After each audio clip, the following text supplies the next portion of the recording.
3.5 inch रे mark करिवा एठू 2.25 तापर सीधा लाइन रे टाण नै जिबा तापर याकू कटिंग कर नै जिबा देखंतु कटिंग कला परे तार डिजाइन एमिति आसीबो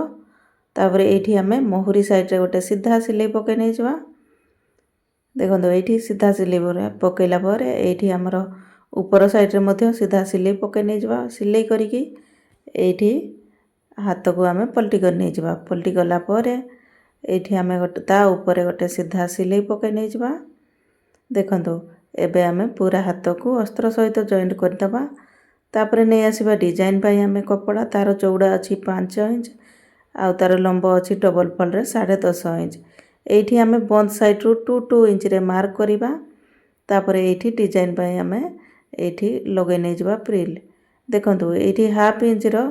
डिस्टेंस रखी की एठी हमें सब प्लीट लगे नै जिबा देखंतु एमती करी के ताकू दी पट साइड रे एठी लगे नै जिबा पूरा हाफ इंच रो गैप छाडी की एबे देखंतु एई तळ साइड रे हमर मिडिल मार्क देखा जाउची सेठी हमें सब कपड़ा को आनी की गोटे जगह रे रखिबा आ एठी तार क्रिएट हे जिवो डिजाइन एठी देखंतु रेडी हे गला हमर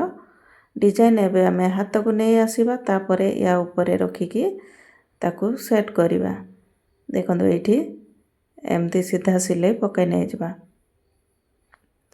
एबे यारो एक्स्ट्रा कपड़ा को कटिंग करी की हमर हाथर शेप अनुसार या को कटिंग कर नै जिबा एबे हमें एई जगह रे लगे नै जिबा लेस देखंतु एमती करी की ताकू लेस लगे नै जिबा तापरे एठी थिबा बॉर्डर को हमें एठी अटैच कर नै जिबा तो फ्रेंड्स यार फुल वीडियो जदि देखिबा पई चाहौ जदि आपण माने वीडियो तळे गोटे आउ गोटे वीडियो रो लिंक अछि सेठी टच करी की तार फुल वीडियो देखि परिबे थैंक्स फॉर वाचिंग।